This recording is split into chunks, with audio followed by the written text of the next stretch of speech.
It's always Gold FM for us at Golden Point, Raki Raki. Gold FM is #1 in Lusaka. Gold FM is Nandi's best radio station. It's always Gold FM with us here in Singatoka. Old is gold, and Gold FM is #1 here in Lusaka. Singatoka loves classic hits on Gold FM. We listen to Gold FM here in Tagua. We love Gold FM in Ba. We've got beautiful beaches, people, and Gold FM in Raki Raki. Lusaka loves the classic hits on Gold FM. Gold FM, only the classic hits.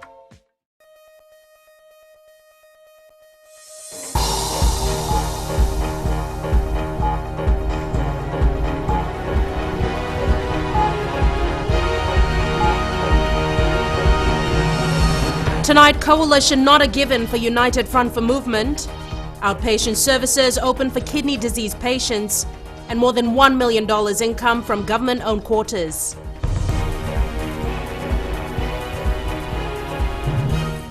Good evening, I'm Jackie Spate, and this is FBC News. A carton of kava shipped from China to a local kava dealer has been confiscated after customs officers at Nandi Airport found traces of cocaine inside it.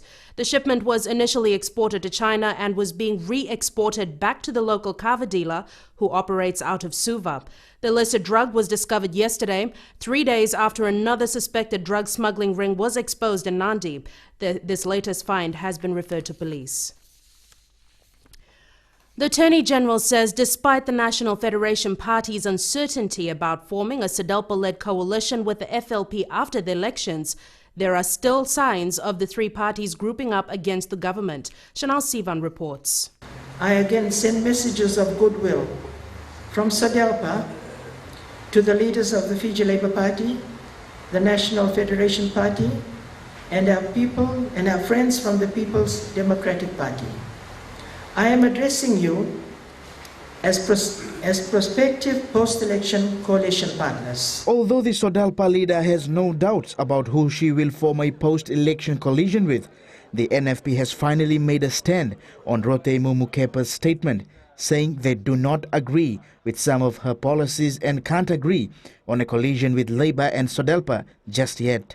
We are an autonomous party of our own, and we're going to fight elections, so I cannot just blankly say I agree with everything. It was quite categorically stated that the three parties will form a coalition.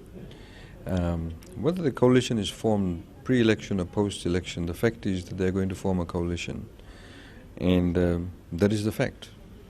The fact is that they also, under UFDUF, I think they call, UFDF, UFDUF, they already have a coalition in terms of supposedly having a united front against the government. So the fact is they have a coalition. The Attorney General says NFP and FLP have yet to state publicly whether they agree with Rotemu's controversial statement on issues such as distribution of land rent, among other controversial subjects raised by the SODELPA leader. The reality, of course, is that when you form a coalition, you need to be able to know what are your party's policies. And to date, nobody really knows what are the party policies, whilst the statement on Friday has clarified some of the particular policy position of SODELPA. But what is the policy position of the other two members of UFDUF? What do they say about that? That doesn't appear to be clear. In the meantime, NFP President Raman Pratap Singh says the three parties are part of the UFDF for the sake of democracy in Fiji. But with the elections only a few months away, he is not saying whether the group is still needed. So the only thing you are agreeing under UFDF is the removal of the current government. That's it? Not quite. The current government will not be fighting election. It will be a party formed by Mr. Bainimarama. But what UFDF stands for is restoration of democracy. But with the NFP National Convention scheduled for this week, there is a chance that with the expected change in leadership, the NFP may come out clean and state which policies of SODELPA and FLP they agree and don't agree with. If they do so, the NFP will certainly be making it clear for voters to make up their minds on whether to support any impending coalition or not with the other two parties. Chanel Shivan, FBC News. The Media Industry Development Authority says it's not satisfied with Australian Broadcasting Corporation's handling of a complaint against ABC's Pacific correspondent Sean Dorney. MIDA has lodged a complaint after Dorney gave an interview saying that media in Fiji isn't free. Director Mathaya Kola confirms MIDA has suspended proposed training programs by ABC until its complaint is duly addressed. We're suspending it until we get a response. Now that we've received a response which we are not satisfied with, we will still try to engage with ABC whilst we are isolating this case with Sean Dorney. Our chairman has said we're still willing to engage with ABC. We're still willing to engage with PACMAS. PACMAS needs to also tell us where they stand with ABC in terms of the relationship that's there. MIDA will also pursue its complaint with the Australian Communications and Media Authority. A new kidney outpatient and diagnostic centre opened in Suva today, providing a boost in medical service for people with kidney diseases. Shireen Lata reports the new facility run by the Kidney Foundation of Fiji is now in operation. Facilities like this one have been a dream for the Kidney Foundation, which has seen many Fijians die because of a lack of dialysis and support programs. The outpatient services will help reduce the number of kidney disease-related deaths. This is the second part of the Kidney Foundation, where the outpatient, with the doctors will be available, the patient will come and get the diagnosis. We also opening a blood test lab with adjacent with Ostec lab. Diwan Maharaj says the services at the centre come at a minimal cost. Apart from doctors, a specialist consultant will also be available from 4 p.m. every afternoon. Funding for this project came from the High Commission of India. We should really feel fortunate that in Fiji we have this facility where the patients, where the fatality rate, if it is left untreated, is really very high, 80 to 90%. So we have a facility where the patients can come and be treated. This is not the end. The foundation has other plans which will be rolled out in the next 6 months. We had a patient from Tuvalu, Kiribati and all that. They had no place to stay. And we are going to provide that as well. The dialysis clinic has been in operation for the past 6 years. Shireen Lata, FBC News. Bar River dredging begins. That's coming up. Old Town Tower में it's only Mirchi FM. Mirchi FM is hot. ताकि हर घर में खाली मिर्ची FM बजे. मिर्ची FM is hot. Best sound, best music. Mirchi FM rocks and records. Nandi का #1 station है Mirchi FM. Mirchi FM is hot. Mirchi FM it's #1 in nursery. Mirchi FM is hot. हम लोग मिर्ची FM रोज सुनता है. मिर्ची FM जागो मामा. Mirchi FM it's hot. देश की धड़कन रेडियो फीजी इज #1 इन सिंगटोका। मैं लंबासा के निवासी, मेरा नाम प्रेम चंद्रा है। देश की धड़कन रेडियो फीजी 2 को मेरा सलाम। नैंडी में देश की धड़कन रेडियो फीजी 2। रेडियो फीजी 2 में देश की धड़कन मुझे बहुत अच्छा लगता है। Radio Fiji 2 is #1 in Singapore. Nadi में मेरा धड़कन है रेडियो फीजी 2। हम ननुपुर की रहता है और हम रेडियो फीजी 2 हरदम सुनता है। हमें रेडियो फीजी 2 सुनो बहुत अच्छा लगे। आप भी रेडियो फीजी 2 सुनो। देश की धड़कन radio Fiji 2।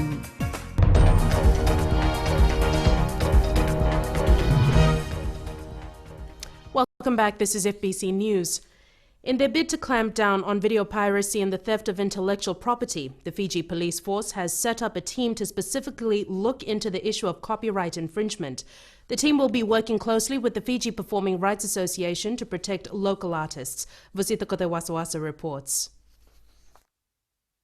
The Fiji Police Force feels it now has the capacity to deal with cases of copyright infringements.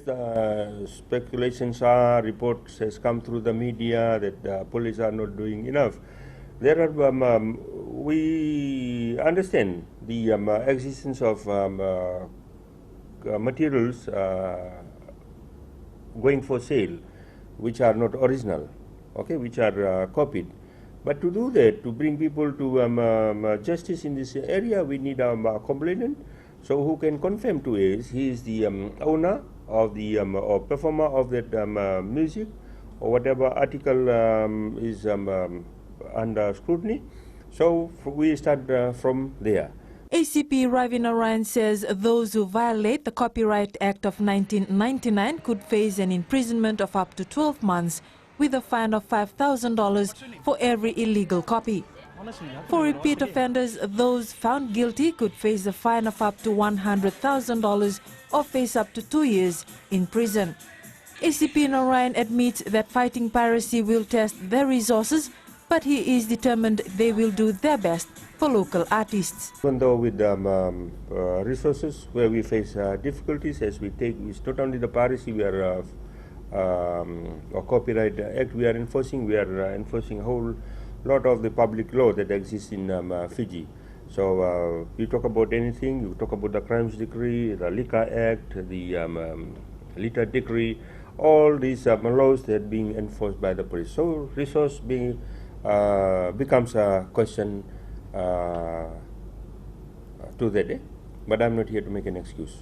The Fiji Police Force is calling on the public to help them to ensure that the work of local artists is protected and recognized as their own.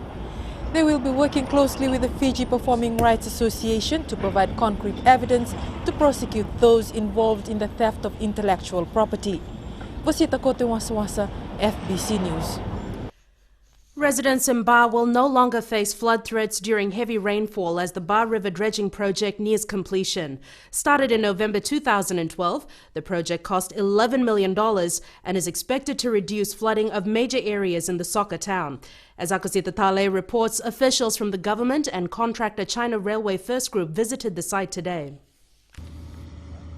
This is the dredging vessel used to excavate and remove materials like silt, gravel and other deposits from the bottom of the river. Under a government contract, the China Railway First Group dredged 10 kilometers of the river. Their efforts proved a success when there was no flooding following a recent heavy downpour. The high intensity of rain that the Western Division felt during the last few weeks, it should have flooded some of the lower areas in the Ba Delta, but that didn't happen.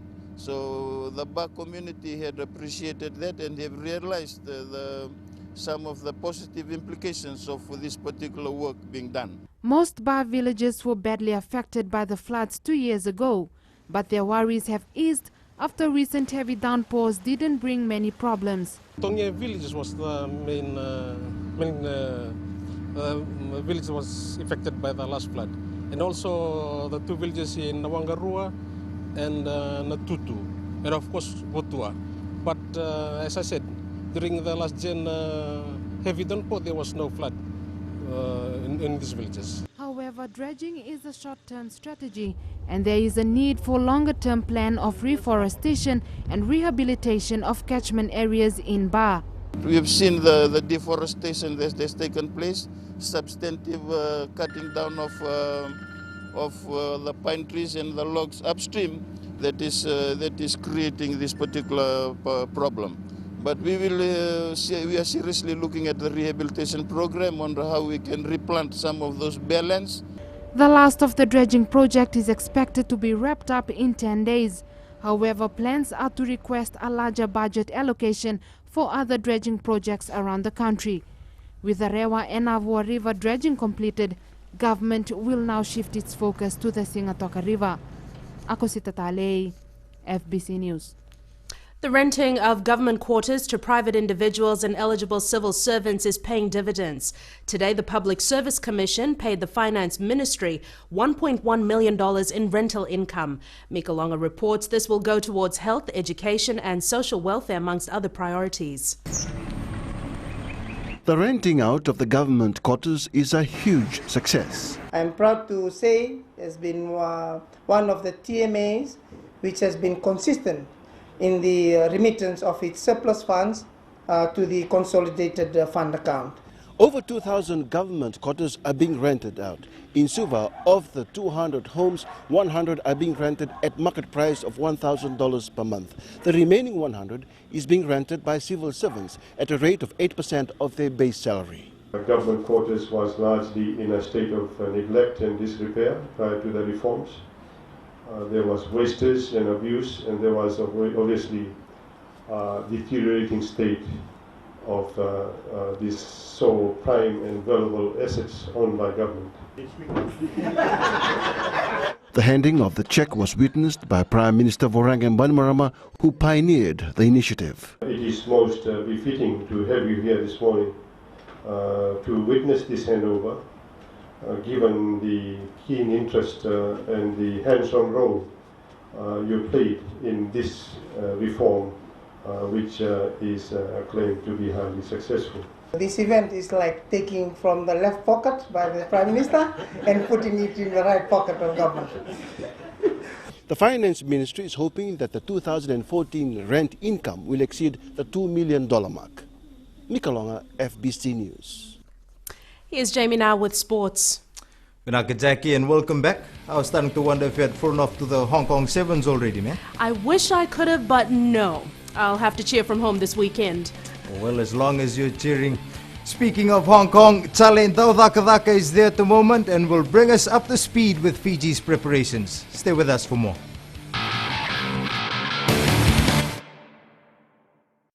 Today FM is awesome in Ba. We love you, Today FM. Today FM rocks in the story, and I love listening to Today FM. Today FM is #1 in Television. Today FM rocks in Lotaka. Woohoo! Today FM is the most popular station in Asino. We love everything about Today FM here at Golden Point Reki Reki. Everybody in Singapore loves Today. Today FM rocks in Ba. Today's hit music on Today FM. Pulang 2 Cyber Tolu FM and number 2 Raki-Raki. Bula FM number 2 in Nosor. Go etabo ke boto kola sa Bula FM nga. Bula FM number 2 Korbu. Bula FM number 2 Sawa. Bula FM number 2 Lotoka. Bula. Number 2 Bula FM member. Bula FM number 2 NSR in Singapore. Kalau tali tak ada warung yang Bula FM Lotoka. Ali akar warung Bula FM number 2 NSR. Bula FM number 2 NSR.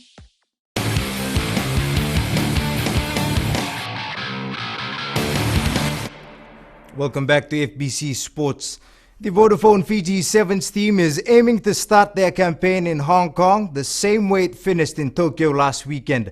Coach Ben Ryan wants consistency throughout the tournament to maintain a winning record in the Asian leg of the IRB series. FBC Sports reporter Chale Ndau is in Hong Kong and files this report. The national sevens side is not looking to repeat their slow start at Tokyo last weekend. Ben Ryan says the side cannot afford to play an inconsistent performance with the caliber of teams in the competition. After the USA draw, we had a long chat and talked about a few things and came out firing against Samoa, and then from there it got better. So it's really pleasing that I saw some progression. You know, we've got to be careful that we don't start slow again this weekend. We need to start with some solid victories in a pool that's very physical. And have got some teams that can pose some major threats to us. The captain of the side says coming into Hong Kong with a win on their backs should not be a distraction to winning the title for the third year in a row. But we're looking forward to this week in Hong Kong. We're just not looking ahead of ourselves. We're working on each day and getting the small things right, and especially getting our mistakes and our defense right this week in Hong Kong. The national sevens side can be assured of a tough outing this weekend. The challenge is on the players to hit the ground running on the first day of competition this Saturday. Chale Ndau, FBC Sports. Staying in Hong Kong, Sevens wizard Waisale Serevi made an appearance at the Fiji team's training session. Now based out of the United States, Serevi gave an insight into why he thinks the team can capture their first back-to-back victory in the IRB series. Here's Chale Ndau again. A familiar face was running amongst the team during their training yesterday. Waisale Serevi, often regarded as the best player in Sevens history, did not refuse the call from coach Ben Ryan to give the players a few tips for the Hong Kong Sevens. Serevi says the performance of the veterans in the team was a pleasing sight in Tokyo last weekend. I think Pio Tuai was outstanding in that tournament. Ose was leading by example, and Sete coming in to help them was really great. And I think all in all, the whole team really played well, and it was good to see them delivered during crucial times that they needed to lift their games. The Sevens maestro applauded Ryan's tactic to have impact players on his bench that can turn the tide during crucial moments in the game. It's always tough to win a back-to-back, and especially here in Hong Kong, but it's not impossible. I think we have the players that can do the job. Our bench is really, really strong. That is the key thing of this side here, that we have a very strong bench. We have Sete coming in on the bench, and the other guys that come in, Nadungu, who came in and scored the last try, which is really good. That is the strength of the team that is playing this week. This is not the first time that Serevi is with the team in Hong Kong on a mentoring role, and he assures fans that it will not be the last. Chalendo the Kavak, FBC Sports. Meanwhile, the Fiji side took time out after their training yesterday to have an engagement exercise with students. This is the second year that Fiji has been training at the LaSalle school grounds and took the opportunity to reward their supporters. The side led rugby drills and games for the budding players. It was only a week ago that LaSalle College won the secondary school rugby competition, and they are hoping that their success will rub off on the Fiji team at Socon Post Stadium. A wonderful honour for us to be able to host Fiji. It's our second year, and Fiji are the defending champions. So, yeah, it's a great honour, and particularly coming after the victory in Japan. The LaSalle boys here are keen on all sorts of sports, and we ourselves are the champion of the inter-school rugby competition, local competition here in Hong Kong, which we won last week. So we hope it's good luck for Fiji. The Vodafone Nandi football team has been training hard for the OFC Champions League to be played next month. The Jet Setters have been having 3 training sessions daily with star players such as Ashley Lee, Samuel Ndrundru and Napoleon Ngasipakatini. The Nandi side has been further boosted by news that Brazilian Dani Kera will feature for them in the tournament. Nandi's first game will be in Lautoka on April 8th against Auckland City. Yesterday, Prime Minister Vorenge Bainimarama donated $3,000 worth of cricket equipment to the Como cricket team, and today he made another donation, this time to the Ono cricket side, also preparing for the Easter Championships next month. The team received equipment worth $3,000, which will be used by the side for the tournament. The boost would not have come at a better time, as the team is aiming for the title at this year's championships. That's it from Sports Tonight. It's back to Jackie now with business.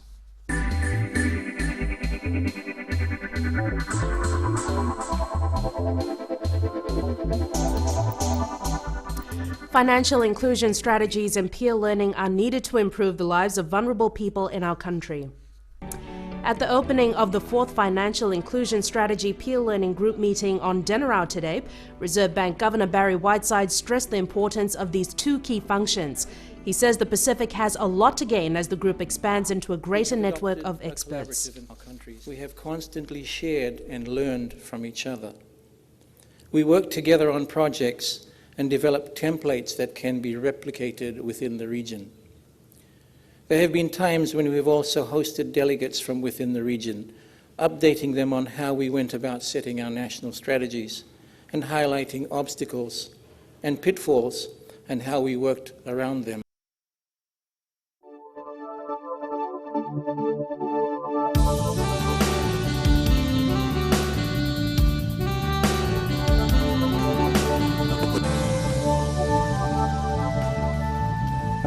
Time for the weather girl. What's the update, Jen? Hi, Jackie. Welcome back. We experienced a contrast in conditions today. If you look at the map, you'll notice that with each sunny icon, there's a cloud right next to it, which means that major centers had fine weather this morning and then clouds and showers this afternoon. Temperatures are fairly close today. Bayan Lambasa are on 33, Silva's on 32, while Nandi, Lautoka and Savu-Savu are on 31 degrees. Right now in Tokyo, Japan, it's 18 degrees Celsius and 13 degrees Celsius in Johannesburg, South Africa. So what conditions can we expect tomorrow? Rain and thunderstorms, that's what. And that's happening throughout the country. A strong wind warning is also in place. This is for all southwest Viti Levu and southern Lao waters, Korosi, Kandavu and Vatuira passages. It's easy though to forget all about the thunderstorms when you've got a photo like this to look at. This was taken by Nazmeen Hussain of Nandi while she was out and about in Vutuni Bar.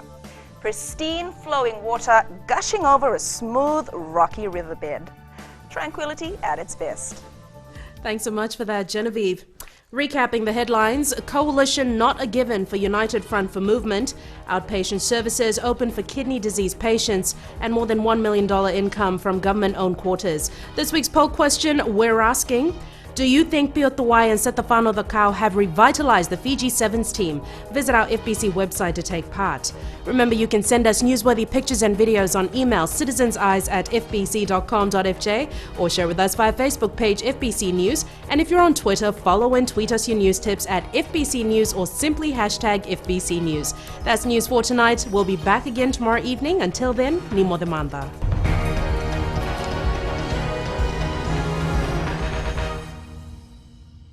Tali tak na radio Fiji One na mwirani nonda bonua. Ando tali taka na borrongo na radio Fiji One singa toka mbole ni station ni alumatu.